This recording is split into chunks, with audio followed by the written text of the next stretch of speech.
L'Ishikawa est un peu plus méthodique et permet d'attaquer des problèmes de plus grande ampleur. C'est un outil qui se compare souvent avantageusement à des outils plus avancés de la qualité comme le contrôle statistique des données, le design of experiment, ainsi que toutes sortes de méthodes très lourdes qui apparaissent un peu rébarbatives pour la plupart des gens. Il s'agit d'une méthode très simple et assez amusante à laquelle les employés peuvent participer. Elle porte plusieurs noms: analyse de cause à effet, fishbone ou arête de poisson, en raison de sa forme telle que présentée à l'écran. L'Ishikawa est l'un des 7 grands outils de base de la qualité qui compte, entre autres, le fameux 80-20 de Pareto. Le principe des 7 outils de base réfère dans la pensée japonaise. L'Ishikawa peut être dessiné avec Visio qui offre un module spécialement conçu à cet effet. Excel constitue également une autre alternative. Toutefois, quel que soit le logiciel choisi, il est recommandé d'utiliser au préalable un tableau blanc. Effectivement, un dessin à la main permettra beaucoup de flexibilité, notamment pour effacer les flèches. La réalisation d'un Ishikawa est une méthode dynamique de résolution de problèmes. Autrement dit, elle appelle à un travail d'équipe et à des échanges constructifs. Il ne s'agit pas du fruit de l'analyse d'un seul individu isolé dans son bureau. La démarche vise vraiment à rendre le personnel autonome en termes de réflexion et de critique. Pour aider à l'exploration, la méthode d'Ishikawa utilise traditionnellement des catégories. Le milieu manufacturier ou de production emploie souvent les 5 M pour machine, méthode, matériaux, main-d'œuvre et milieu. D'autres M peuvent s'ajouter pour mesure, maintenance, management et moyens financiers. Il s'agira alors de la catégorie des 8 M. La prise en compte des catégories aboutit sur le raisonnement suivant. J'ai un problème. Mon problème provient de la machine qui a un, deux ou plusieurs problèmes. Le même raisonnement peut être effectué avec les autres M. En effet, ma méthode pourrait également présenter des problèmes particuliers, tout comme la main-d'œuvre. Les causes du problème sont ainsi explorées, approfondies et listées. Dans le domaine des services, d'autres aspects sont souvent considérés et couverts par les catégories des 5 S et des 4 P. Les 5 S correspondent à système, sécurité, fournisseur ou supplier en anglais, compétences ou skills en anglais et environnement ou surrounding en anglais. Les 4 P correspondent à procédure, politique, personne et endroit ou place en anglais. Il faut souligner que le secteur de la qualité est très friand d'acronymes combinant des chiffres et des lettres. Toutefois, ils peuvent donner lieu à des confusions.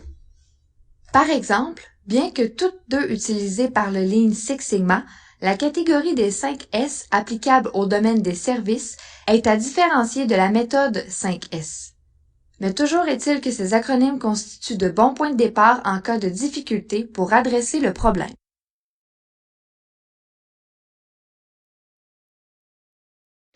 Réaliser un Ishikawa consiste à dessiner et à découper le problème de départ comme la résultante de forces en présence qui seront désignées. Les causes du problème vont être nommées de façon précise. Il pourrait y en avoir plusieurs de même niveau.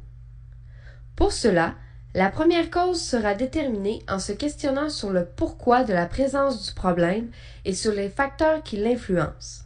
Puis, les sous-causes associées à la cause numéro 1 seront recherchées.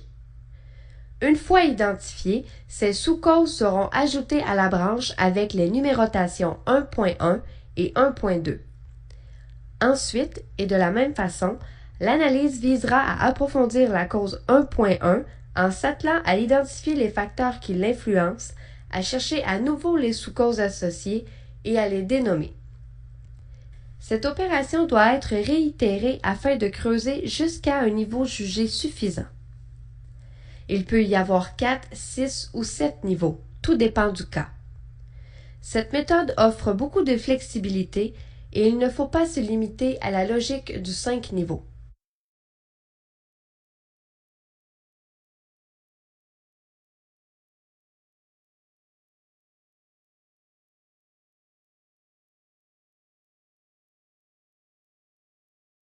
Concrètement, la réalisation d'un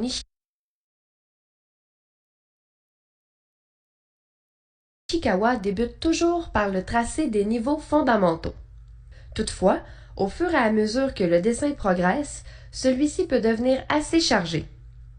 Bien que cette représentation ait la vertu d'être rigoureuse, sa lecture peut alors devenir difficile. C'est pourquoi il est fréquent de recourir à une présentation épurée créée après l'analyse. Cette nouvelle version ne conservera que les problématiques sur lesquelles il a été décidé d'agir.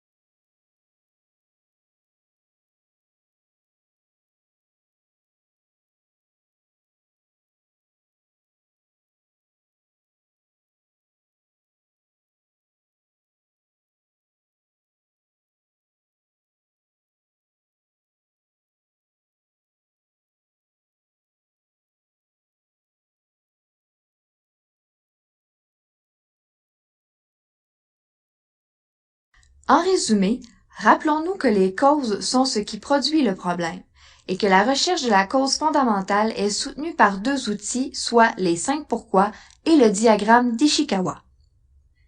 Tout au long de cette analyse de cause à effet, il est important d'éviter les pièges communs et ainsi d'associer de facto les causes du problème aux raisons suivantes: manque de formation, manque de communication, manque de temps, et de chercher des coupables.